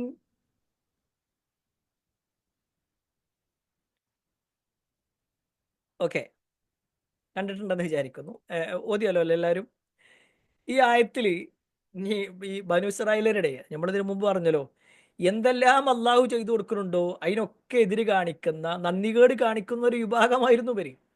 ഇതൊക്കെ ചെയ്തിട്ടും ഇതൊക്കെ കണ്ടിട്ടും ഓരെന്താ അള്ളാഹിനോട് പറഞ്ഞറിയോ, ഇത് കുൽത്തും, നിങ്ങൾ പറഞ്ഞ സന്ദർഭം. ഇവിടെ അള്ളാഹു സുബ്ഹാനഹു വ തആല നിങ്ങൾ പറയാ എന്നതുകൊണ്ട് ഉദ്ദേശിക്കുന്നത്, ഇത് റസൂലുള്ളാഹി സ്വല്ലല്ലാഹു അലൈഹി വസല്ലം ഓതിക്കൊടുക്കുന്നത് മദീനക്കാർക്കാണ്. മദീനക്കാരെന്ന് പറയുമ്പോൾ മദീനക്കാരിൽ ബനു കൈനുക, ബനു ഖുറൈള, ബനു നദീർ എന്ന് പറയുന്ന ജൂതഗോത്രങ്ങളുണ്ട്. അങ്ങനെയുള്ള ജൂതഗോത്രന്മാരോട് പറയാണ്, അവരുടെ മുൻഗാമികൾ ചെയ്ത കാര്യം പറയണത്. ഇത് കുൽത്തും, നിങ്ങൾ പറഞ്ഞ സന്ദർഭം, യാ മൂസ, മൂസ, ലൻ നുഅ്മിന ലക, ഞങ്ങൾ നിന്നിൽ വിശ്വസിക്കൂല, ഹത്താ നറല്ലാഹ ജഹറ, ഞങ്ങൾ ഇങ്ങനെ പ്രത്യക്ഷമായി അള്ളാഹിനെ കണ്ടാലേ ഞങ്ങൾ വിശ്വസിക്കുള്ളൂ. അള്ളാഹിനെ ഞങ്ങൾ നേർക്ക് നേരെ ഇങ്ങനെ കണ്ടാൽ ഞങ്ങൾ വിശ്വസിക്കും, അല്ലാതെ ഞങ്ങൾ വിശ്വസിക്കൂല എന്ന്. എല്ലാം കാണിച്ചു കൊടുത്തിട്ടും, എല്ലാ അനുഗ്രഹങ്ങൾ കണ്ടിട്ടും, എല്ലാ തരത്തിലുള്ള പ്രതിസന്ധികൾ അള്ളാഹു രക്ഷപ്പെടുത്തി കൊടുത്തിട്ടും ഒരു പറഞ്ഞ എന്താ, ഞങ്ങൾ അള്ളാഹിൽ വിശ്വസിക്കൂല, അള്ളാഹിനെ നേർക്ക് നേരെ കാണിച്ചാട്ടെ ഞങ്ങൾ വിശ്വസിക്കാം. അപ്പൊ അള്ളാഹ് എന്താ ചെയ്താരോ, അവർക്ക് അള്ളാഹു സുബ്ഹാനഹു വ തആല വലിയൊരു ഇടുത്തി, ഒരു ഘോര ശബ്ദം കൊടുത്തു, അല്ലെങ്കിൽ ഒരു ഇടുത്തി കൊടുത്തു. വഅൻതും തൻദുറൂൻ, നിങ്ങൾ നോക്കി നിൽക്കേ. ഇവിടെ എന്താ നോക്കി നിൽക്കുക, അതൊക്കെ ഇൻഷാ അല്ലാഹ് നമുക്ക് പറയാം കേട്ടോ, നേരെ വിശദീകരിക്കാതെ. ഇവിടെ ബനു ഇസ്രായേലരായ ആളുകളുടെ അടുത്ത ഒരു സ്വഭാവം, എന്തെല്ലാം അനുഗ്രഹങ്ങൾ കിട്ടുന്നുണ്ടോ അതിനൊക്കെ നന്ദികേട് നന്ദികേട് നന്ദികേട് ഇങ്ങനെ പറഞ്ഞ ആൾക്കാർ വന്നിട്ട് പറയാണ്, ഞങ്ങൾക്ക് അള്ളാനെ കണ്ടാലേ ഞങ്ങൾ എന്ത് ചെയ്യുള്ളൂ, വിശ്വസിക്കുള്ളൂ. ഇവിടെ ഒരു ചെറിയൊരു ചോദ്യം, അള്ളാനെ നമുക്ക് കാണാൻ കഴിയൂല്ലേ?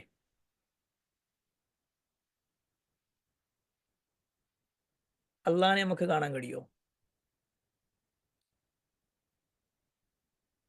അള്ളാനെ കാണാൻ കഴിയുമോ?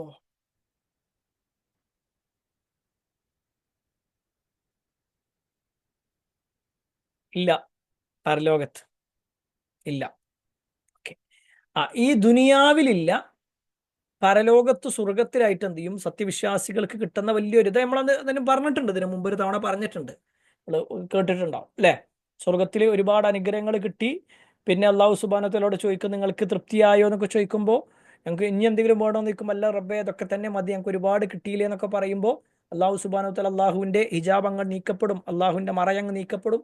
അങ്ങനെ എന്ത് ചെയ്യും, അള്ളാഹു സുബ്ഹാനഹു വ തആലയെ സത്യവിശ്വാസികൾ കാണും എന്ന് പറഞ്ഞല്ലോ. അള്ളാഹു സുബ്ഹാനഹു വ തആല വിഭാഗത്തിൽ നമ്മൾ ഉൾപ്പെടുത്തുമാറാവട്ടെ. അവിടെ നമ്മൾ പരലോകത്താണ് എന്ത് ചെയ്യുക, അള്ളാനെ കാണുക, അവിടുന്ന് കാണും എന്നുള്ളതിൻ്റെ ഒരു ഭാഗമുണ്ട്. ഇതെന്തിനാണ് ഇങ്ങനെ പറയണമെന്ന് വെച്ച് കഴിഞ്ഞാൽ, മുസ്ലിങ്ങളിൽ തന്നെ ചില ആളുകൾ പറയുക, ഈ ലോകത്ത് വെച്ചിട്ട് തന്നെ നബി സല്ലല്ലാഹു അലൈഹി വസല്ലം അള്ളാനെ കണ്ടിട്ടുണ്ട് എന്ന് പറയുന്ന ആളുകളുണ്ട്. അത് ശരിയല്ല. നബി സല്ലല്ലാഹു അലൈഹി വസല്ലം ഈ ലോകത്ത് വെച്ചിട്ടോ അല്ലെങ്കിൽ നബി സല്ലല്ലാഹു അലൈഹി വസല്ലമയുടെ മിഅ്റാജ് യാത്രയിൽ വെച്ചിട്ടോ ഒന്നും അള്ളാനെ കണ്ടിട്ടില്ല. ഇപ്പൊ കണ്ടിട്ടില്ല, കാണും എന്നുള്ളതാണ്. പരലോകത്ത് വെച്ചിട്ടാണ് കാണുക കേട്ടോ. പരലോകത്തും കാണൂല എന്ന് പറഞ്ഞ ചില ആൾക്കാരുണ്ട്. ഈ ലോകത്തും കാണൂല, പരലോകത്തും കാണൂല, എപ്പോഴും നമ്മൾ അള്ളാനെ കാണൂല എന്ന് പറഞ്ഞ ആൾക്കാരുണ്ട്. അതും ശരിയല്ല. ഈ ലോകത്തുനിന്ന് കാണൂല, പക്ഷെ പരലോകത്തുനിന്ന് കാണാം. അതും വിശ്വാസികൾക്കുള്ള കാഴ്ചയാണ്. അവിടെ അള്ളാഹു വിശുദ്ധ ഖുർആനിലൂടെ പറയാണ്, ഉജൂഹു യൗമഇദിൻ നാദിറ ഇലാ റബ്ബിഹാ നാദിറ, ചില മുഖങ്ങൾ അന്ന് പ്രസന്നതയുള്ളതും അവയുടെ രക്ഷിതാവിൻ്റെ നേർക്ക് ദൃഷ്ടി തിരിച്ചവയുമായിരിക്കും. അള്ളാഹുലേക്ക് ഇങ്ങനെ നോക്കി സന്തോഷത്തോടു കൂടിയിരിക്കുന്ന ചില ആളുകൾ ഉണ്ടാകും. പരലോകത്തെ സത്യവിശ്വാസികളുടെ സ്വഭാവമാണ് പറയുന്നത്. അള്ളാഹു ആ വിഭാഗത്തിൽ നമ്മൾ ഉൾപ്പെടുത്തുമാറാവട്ടെ. ഇനി മറ്റൊരു ഹദീസിൽ നബി സല്ലല്ലാഹു അലൈഹി വസല്ലമ പറയാണ്, അബൂ ഹുറൈറ റളിയല്ലാഹു അൻഹു ഉദ്ധരിക്കുന്ന ഹദീസിൽ കാണാൻ പറ്റും, സ്വഹാബത്ത് ചോദിക്കുകയാണ്, യാ റസൂലല്ലാഹ് ഹൽ നറാ റബ്ബനാ യൗമൽ ഖിയാമ, അള്ളാഹുവിൻ്റെ റസൂലെ, നമ്മുടെ റബ്ബിനെ നമുക്ക് പരലോകത്ത് കാണാൻ പറ്റുമോ?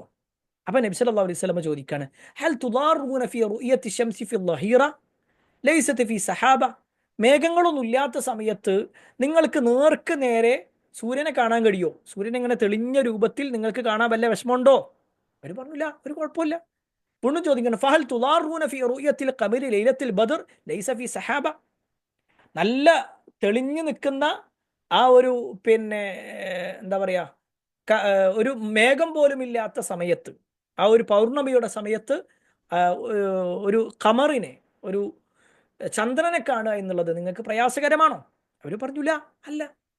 അപ്പോൾ റസൂലുള്ളാഹി സ്വല്ലല്ലാഹു അലൈഹി വസല്ലം പറയാണ്, ഫവല്ലിദി നഫ്സി ബിയദി, എൻ്റെ ആത്മാവ് ആരുടെ കയ്യിലാണോ അവൻ തന്നെയാണ് സത്യം, ലാ തുദാറൂന ഫീ റുയത്തി റബ്ബിക്കും ഇല്ലാ കമാ തുദാറൂന ഫീ റുയത്തി അഹദിഹിമാ, തീർച്ചയായും നിങ്ങളിപ്പോൾ ഈ കാണുന്നതിൽ നിങ്ങൾക്കൊരു വിഷമമില്ലെങ്കിൽ നാളെ പരലോകത്ത് അള്ളാഹുവിനെ കാണുക എന്നുള്ളതും നിങ്ങൾക്ക് എന്തല്ല, ഒരു വിഷമം ഉണ്ടാക്കുന്ന ഒരു കാര്യമല്ല. തീർച്ചയായും നിങ്ങൾക്ക് എന്ത് ചെയ്യാൻ പറ്റും, അള്ളാഹിനെ കണ്ടുമുട്ടാൻ പറ്റും എന്നുള്ളത് തന്നെയാണ് അഹ്ലുസുന്നത്തി വൽ ജമാഅയുടെ വിശ്വാസം. എന്നാൽ ആർക്കാണ് ആ ഭാഗ്യം ഉണ്ടാകുക? അതുകൂടി നമ്മളൊന്ന് മനസ്സിലാക്കണമല്ലോ. ആർക്കാണ് അള്ളാഹിനെ കാണാൻ ഭാഗ്യം ഉണ്ടാകുക? അവിടെ മനസ്സിലാക്കിക്കോ, അള്ളാനെ കാണാൻ ആരാണോ ഇഷ്ടപ്പെടുന്നത്, ആരാണോ ആഗ്രഹിക്കുന്നത്, അവനെ കാണാൻ അള്ളാഹുവും ആഗ്രഹിക്കും. നബി സല്ലല്ലാഹു അലൈഹി വസല്ലം പറയാണ്, മൻ അഹബ്ബ ലിഖാ അല്ലാഹ് അഹബ്ബ അല്ലാഹു ലിഖാഹു. അള്ളാഹുവിനെ കാണണമെന്ന് ആരാണോ ആഗ്രഹിക്കുന്നത് അവനെ കാണാൻ അള്ളാഹ്ക്കും ആഗ്രഹമുണ്ട്. വമൻ കരിഹ ലിഖാ അല്ലാഹ് കരിഹ അല്ലാഹു ലിഖാഹു. അള്ളാഹിനെ കാണാൻ, അള്ളാഹുവിനെ കാണുന്നത് ആർക്കെങ്കിലും വെറുപ്പ്, ഒരു ഇഷ്ടക്കേട് കുറവുണ്ടെങ്കിൽ, ഒരു ഇഷ്ടക്കേടിൻ്റെ ഒരു അവസ്ഥ ഉണ്ടെങ്കിൽ അവനെ കാണാൻ അള്ളാഹ്ക്കും ഇഷ്ടമല്ല. ഇവിടെ ഒരു ചെറിയൊരു ചോദ്യം പ്രിയപ്പെട്ടവരെ, നമ്മളെല്ലാവരും അള്ളാഹിനെ കാണണമെന്ന് ആഗ്രഹിക്കുന്നുണ്ടോ? അള്ളാഹിനെ കാണണമെന്ന് ആഗ്രഹിക്കുന്നുണ്ടോ?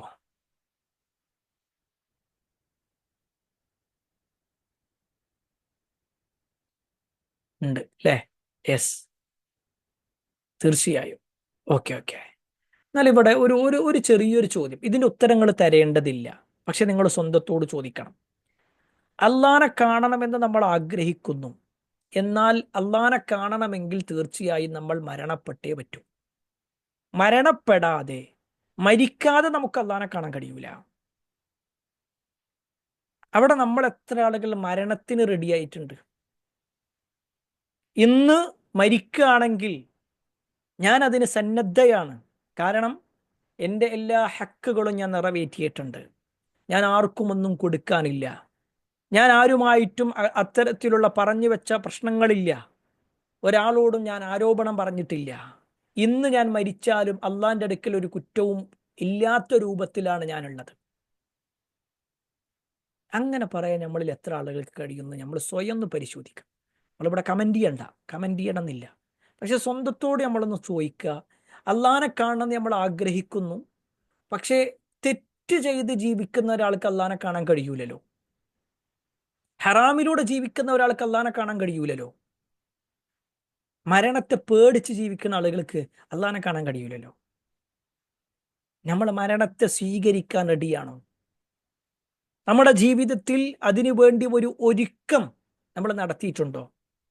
നാളെ രാവിലെ ഒരു ടൂറ് പോകണം, ഒരു യാത്ര പോകണമെന്ന് തീരുമാനിച്ചാൽ ഇന്ന് രാത്രി തന്നെ നമ്മൾ കൊണ്ടുപോകേണ്ടതായ വസ്ത്രങ്ങളും നമ്മൾ കൊണ്ടുപോകേണ്ടതായ വസ്തുക്കളും ഒക്കെ പാക്കാക്കി വെക്കും. നാളെ പോകാനുള്ള വസ്ത്രം അയൺ ചെയ്ത് വെക്കും, എല്ലാം റെഡിയാക്കി വെക്കും. എന്തേ? രാവിലെ എനിക്ക് പോകണം. എങ്കിൽ ഇന്ന് രാത്രിയാണ് നമ്മുടെ മരണമെങ്കിൽ, വേണ്ട നാളെ രാവിലെയാണ് നമ്മുടെ മരണമെങ്കിൽ, നമുക്ക് കൊടുത്തു തീർക്കാനുള്ളതെല്ലാം കൊടുത്തു തീർത്തിട്ടുണ്ടോ? പറഞ്ഞു വെക്കാനുള്ളതെല്ലാം പറഞ്ഞു വെച്ചിട്ടുണ്ടോ? പൊരുത്തപ്പെടിക്കാനുള്ളതൊക്കെ പൊരുത്തപ്പെടിച്ചിട്ടുണ്ടോ? അത് നമ്മൾ സ്വയം പരിശോധിക്കേണ്ട കാര്യമാണ്. അവിടെ നമ്മൾ സ്വയം പരിശോധിക്കണം.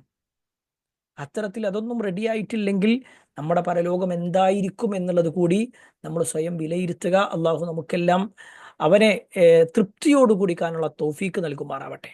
ഇനി അള്ളാഹുവിനെ കാണണമെങ്കിലുള്ള ചില പ്രവർത്തനങ്ങൾ റസൂലുള്ളാഹി സ്വല്ലല്ലാഹു അലൈഹി വസല്ലം പറഞ്ഞതായിട്ട് നമുക്ക് കാണാൻ കഴിയും. അള്ളാഹിനെ കാണാനുള്ള ചില പ്രവർത്തനങ്ങളുണ്ട്. ആ പ്രവർത്തനങ്ങളിൽ പെട്ടതാണ് സുബ്ഹ് അസ്ർ നമസ്കാരങ്ങൾ. നബി സല്ലല്ലാഹു അലൈഹി വസല്ലം പറയാണ്, ഇത് നളറ ഇലൽ ഖബ്രി ലൈലത്തുൽ ബദർ. നല്ല ഒരു പൗർണമി രാവിലെ നബി സല്ലല്ലാഹു അലൈഹി വസല്ലം സ്വഹാബത്തിന്റെ കൂടെ ഞങ്ങൾ ഇരിക്കുകയാണ്. മഹാനായ ജരീർ ബിൻ അബ്ദുല്ലാ റളിയല്ലാഹു അൻഹു പറയാണ്, കുന്നാ ജുലൂസൻ ഇൻദ നബി സല്ലല്ലാഹു അലൈഹി വസല്ലം. ഞങ്ങൾ നബി സല്ലല്ലാഹു അലൈഹി വസല്ലമയുടെ കൂടെ ഇരിക്കുകയായിരുന്നു. ഇത് നളറ ഇലൽ ഖബ്രി ലൈലത്തുൽ ബദർ, നല്ല പൗർണമിയുള്ള സമയത്താണത്. അപ്പോൾ റസൂലുള്ളാഹി സ്വല്ലല്ലാഹു അലൈഹി വസല്ലം ചോദിക്കുകയാണ്, ഇന്നക്കും സതറൗന റബ്ബുക്കും കമാ തറൗന ഹാദൽ ഖമർ ലാ തുളാമൂന ഫീ റുയതിഹി. തീർച്ചയായും ഈ ചന്ദ്രൻ നിങ്ങൾ നോക്കി കാണുന്നത് പോലെ നിങ്ങളുടെ രക്ഷിതാവിനെ നിങ്ങൾ നോക്കി കാണുന്നതാണ്. അവിടെ ഒരിക്കൽ നിങ്ങൾക്കൊരു വിഷമമില്ലാത്ത രൂപത്തിൽ കൃത്യമായിട്ട് നിങ്ങൾക്ക് നോക്കിക്കാണാൻ കഴിയും. എന്നിട്ട് നബി സല്ലല്ലാഹു അലൈഹി വസല്ലം അത് ആർക്കാണെന്ന് പറയുന്നുണ്ട്. ആർക്കാണെന്നറിയോ? സൂര്യോദയത്തിന് മുമ്പുള്ള നിസ്കാരം നിസ്കരിക്കുക, സൂര്യാസ്തമയത്തിന് മുമ്പുള്ള നിസ്കാരവും നിസ്കരിക്കുക. അതായത് സുബ്ഹ് നമസ്കാരവും അസ്ർ നമസ്കാരവും അത് ഒരിക്കലും ഒഴിവാക്കാൻ പാടില്ല എന്നാണ്. പക്ഷേ ഖേദകരമെന്ന് പറയട്ടെ, പലപ്പോഴും ഈ ഉറക്കത്തിൽ പെട്ടുകൊണ്ടോ അല്ലെങ്കിൽ അശ്രദ്ധമായിക്കൊണ്ടോ പല ആളുകളും നഷ്ടപ്പെടുത്തുന്നതാണ് ഈ രണ്ട് നമസ്കാരങ്ങൾ. ഇത് രണ്ടും ഒരാൾ കൃത്യമായിട്ട് നിസ്കരിക്കുകയാണെങ്കിൽ അവർക്ക് അള്ളാഹിനെ കണ്ടുമുട്ടാൻ പറ്റും.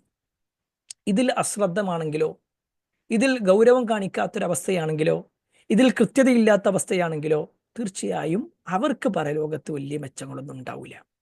അതേപോലെ തന്നെ നോമ്പെടുക്കുക എന്നുള്ളത്, നമ്മളിപ്പോൾ ഉള്ളത് നോമ്പിൻ്റെ ഒരു മാസം കൂടിയാണ് അല്ലേ? ശഅബാൻ മാസം എന്നുള്ളത് നോമ്പിൻ്റെ മാസം കൂടിയാണ്. റമദാനിൽ മാത്രമല്ല, റസൂലുള്ളാഹി സ്വല്ലല്ലാഹു അലൈഹി വസല്ലം ശഅബാനിലും ധാരാളം നോമ്പെടുത്തിട്ടുണ്ട്. എങ്കിൽ റസൂലുള്ളാഹി സ്വല്ലല്ലാഹു അലൈഹി വസല്ലം പറയാണ്, അല്ലാഹു സുബ്ഹാനഹു വതആല പറഞ്ഞു, കുല്ലു അമലി ഇബ്നി ആദമ ലഹു ഇല്ല സിയാം ഹുവ ലീ വ അന അജ്സി ബിഹി. ആദമിന്റെ മക്കളുടെ എല്ലാ പ്രവർത്തനങ്ങളും അവനുള്ളതാണ്, നോമ്പൊഴികെ. നോമ്പ് എനിക്കുള്ളതാണ്, നാം അതിന് പ്രതിഫലം കൊടുക്കുന്നതാണ്. അല്ലെ? അല്ലാഹു സുബ്ഹാനഹു വതആല പ്രത്യേകം എടുത്തു പറഞ്ഞൊരു കർമ്മമാണ് നോമ്പ്. അള്ളാനെ കണ്ടുമുട്ടാൻ പറ്റുന്നതാണ്. അള്ളാഹു അതിന് ഓരോന്നിനും ഇങ്ങനെ പ്രതിഫലം കൊടുക്കുന്നതാണ്. നോമ്പിന് രണ്ട് സന്തോഷങ്ങൾ ഉണ്ടെന്ന് പറഞ്ഞപ്പോൾ അതിലൊന്നെന്താ? നോമ്പുകാരന് രണ്ട് സന്തോഷങ്ങളുണ്ട്. ഒന്ന് നോമ്പ് തുറക്കുമ്പോഴുള്ള സന്തോഷം, രണ്ട് അള്ളാനെ കണ്ടുമുട്ടുമ്പോഴുള്ള സന്തോഷം നോമ്പുകാർക്കുള്ളതാ. അപ്പം അതുകൊണ്ട് തന്നെ ആ ഒരു പുണ്യങ്ങളൊക്കെ നമ്മൾ ഓർത്ത് അതിനു വേണ്ടി പരിശ്രമിക്കണം, അശ്രദ്ധമാകാതിരിക്കുക എന്നുള്ളത്.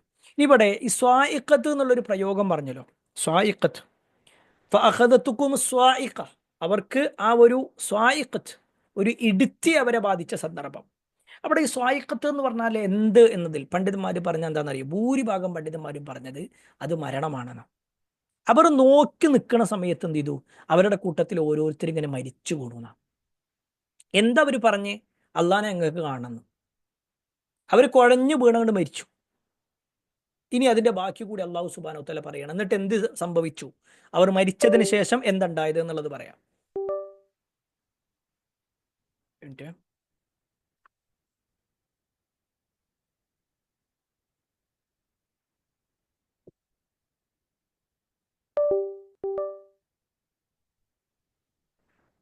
പിന്നെ 56-ാമത്തെ ആയത്താണ്, അതിന്റെ ബാക്കി കൂടി പറയാം. ثم بعثناكم من بعد موتكم لعلكم تشكرون.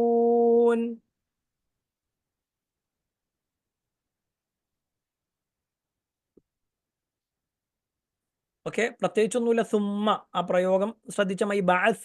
ബഅസ്നാകും മിൻ ബഅദി മൗതിക്കും. ഓക്കെ, ثم بعثناكم من بعد موتكم لعلكم تشكرون.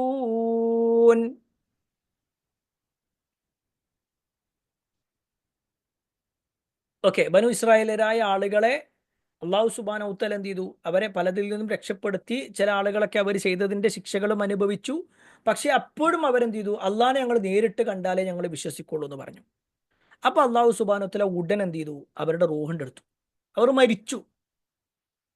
പിന്നെ അള്ളാഹു വീണ്ടും അവർക്ക് ജീവൻ കൊടുക്കുന്നുണ്ട്. നേരെ ശ്രദ്ധിക്കണം, വീണ്ടും അള്ളാഹു ജീവൻ കൊടുക്കുന്നുണ്ട്.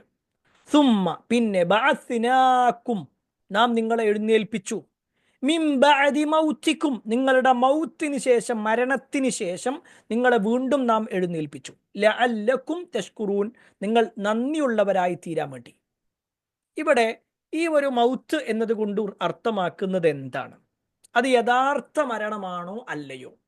ഭൂരിഭാഗം പണ്ഡിതന്മാരും പറഞ്ഞത് അത് യഥാർത്ഥ മരണം തന്നെയാണ്. കാരണം മൗത്ത് എന്ന പദം മരണത്തിന് മാത്രമേ പ്രയോഗിക്കൂ. വഫാത്ത് എന്ന പദം ഉറക്കത്തിലും ഉപയോഗിക്കും. ഉറക്കത്തിന് പറയുന്ന സമയത്ത് വലഖദ് യതവഫാക്കും മലക്കുൽ മൗത്തിൽ ലദീ വുക്കില ബിക്കും എന്ന് പറയുന്ന ഒരു ഭാഗമുണ്ട്.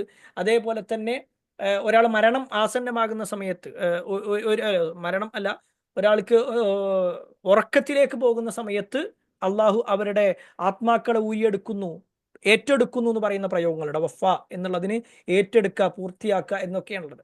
പക്ഷെ മൗത്ത് എന്ന് പറയുമ്പോൾ ശരിക്കും അതിനൊരു മരണത്തിന്റെ ഒരു വാചകമായിട്ടാണ് ഭൂരിഭാഗം പണ്ഡിതന്മാരും ഖുർആനിലെ ഈ ഒരു ആയത്ത് വെച്ചുകൊണ്ട് എണ്ണിയിട്ടുള്ളത്. അതുകൊണ്ടാണ് ബഅസ്നാകും മിൻ ബഅദി മൗതിക്കും എന്ന് പറയുന്നത്. അപ്പൊ അവരെ വീണ്ടും, അതായത് അവര് അള്ളാനെ കണ്ടാലേ ഞങ്ങൾ വിശ്വസിക്കുള്ളൂ എന്ന് പറഞ്ഞപ്പോ അല്ലാഹു സുബ്ഹാനഹു വതആല വലിയ ഒരു ശബ്ദം നൽകിക്കൊണ്ടോ, അല്ലെങ്കിൽ ഒരു ഇടുത്തി നൽകിക്കൊണ്ടോ, അല്ലെങ്കിൽ പെട്ടെന്ന് അവരെ നശിപ്പിച്ചുകൊണ്ടോ അവരെ മരിപ്പിച്ചു. എന്നിട്ട് മൂസാ നബി അലൈഹി ഇസ്ലാം വീണ്ടും അള്ളാഹിനോട് പറയുന്നുണ്ട്. അത് ചില ആയത്തുകൾ വേറെ വരുന്നുണ്ട്. അള്ളാഹുവിനോട് വീണ്ടും പറഞ്ഞതിന് ശേഷം വീണ്ടും അവർക്ക് എന്ത് ചെയ്യണം? അള്ളാഹു ജീവൻ കൊടുക്കണം. ഈ പറഞ്ഞ ആളുകൾക്ക് വീണ്ടും ജീവൻ കൊടുക്കുക. എന്തിനു വേണ്ടി?